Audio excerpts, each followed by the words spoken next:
ওই চোখের উপর জাহান্নাম হারাম হয়ে যাবে। যে চোখ আন মাআসি আন মাহারিমিল্লাহ, আল্লাহর হারাম থেকে।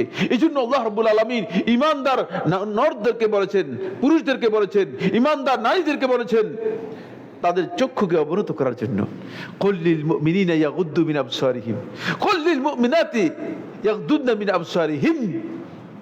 মুমিন পুরুষদেরকে আপনি বলুন তারা যেন তাদের চোখকে সংযত করে, আর মুমিন নারীদেরকে আপনি বলুন তারা যেন তাদের চক্ষুকে সংযত করে।